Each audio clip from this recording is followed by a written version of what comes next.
Morning my dear students. आज मैं आपको क्लास 12 मैथ का lesson 1.1 relation and the function का क्वेश्चन नंबर 5 एक्सरसाइज का लेके आया हूं। क्या दिया है? Check whether the relation R in R defined by R A B such that A less than B cube is the reflexive symmetrics or transitive. ये अपने को ज्ञात करना है। ठीक है, अभी ये रिफ्लेक्सिव है कि सिमेट्रिक्स है कि ट्रांजिटिव है, ये अपने को मालूम नहीं है, यहां पे ज्ञात करना है। तो सबसे पहले हमारा जो दिया है संबंध वो लिख लीजिए। क्या दिया है? R is equal to A B such that A क्या दिया है? A less than B cube दिया। ठीक है, यही हमारा संबंध है। अब इसके ऊपर से अपने को रिफ्लेक्सिव, सिमेट्रिक्स और ट्रांजिटिव रिलेशन ज्ञात करना है। तो चलते हैं, हम रिफ्लेक्सिव रिलेशन में जानते हैं कि A B belongs to R, A belongs to R होता है। ठीक है, लेकिन यहां पे वो संबंध है नहीं। ठीक है, तो यहां पे हम क्या करते हैं, देखिए हमने यहां पे लिख सकते हैं R A not belongs to R, R is not reflexive. ठीक है, अब इसको हम मेथड से, मैथ के मेथड से समझाता हूं। और यहां पे नंबर लेके 1 2 belongs to are.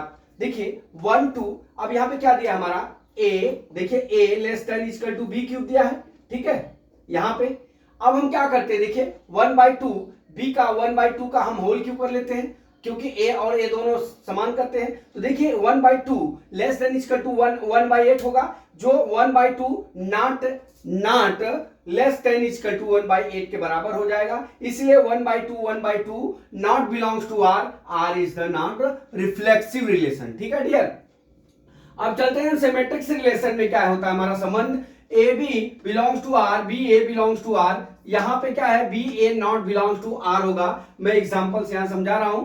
1 less than is equal to 2 पे 3 घात, तो 1 is equal to 8, 1 not is equal to 8, B A not belongs to R, इसलिए R is not symmetrics relation. ठीक है, अब चलते हैं ट्रांजिटिव रिलेशन। ट्रांजिटिव रिलेशन में हम जानते हैं कि ABC belongs to R, A B belongs to R, B C belongs to R, C A belongs to R और C A belongs to R होता है। ठीक है, लेकिन यहां पे देख लीजिए ये संबंध हमारा ट्रांजिटिव होने का होता है, लेकिन यहां पे क्या है? हमारा C A not belongs to R होगा, इसलिए R is not transitive relation हो गया।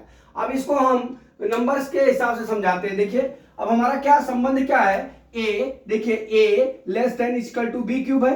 अब हम क्या करते हैं, ए की जगह 2 रख लिए और बी की जगह 3 रख लिए। अब इसका करेंगे तो 2 होगा, इधर करेंगे तो 27 डिवाइड बाई कितना हो जाएगा? 8 क्यों किया, तो यहां पे क्रॉस मल्टीप्लिकेशन कर देते हैं 60 लेस देन 27, जहां पे यहां पे क्या है हमारा A belongs to B, A B belongs to R में संबंध है। ठीक है, अब हम क्या करते हैं 2 2 3 बिलोंग्स टू आर हमने यहाँ पे लिख दिया जो संबंध है। ठीक है, अब चलते हैं, हम क्या लेते हैं 3/2 ए की जगह और बी की जगह 5/4 लेते हैं और रख लेते हैं। तो देखिए 3/2 5/4 करेंगे तो 125 डिवाइड बाई कितना हो जाएगा? 64 हो जाएगा।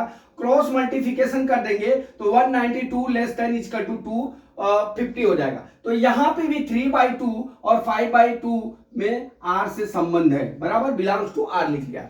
अब चलते हैं ऊपर, यहां पे मैंने लिख लिया। अब हम चलते हैं, ए बराबर कितना ले लिए? 2 ले लिए और बी अपना सी ए निकाल रहे हैं, तो सी ए में क्या हो गया?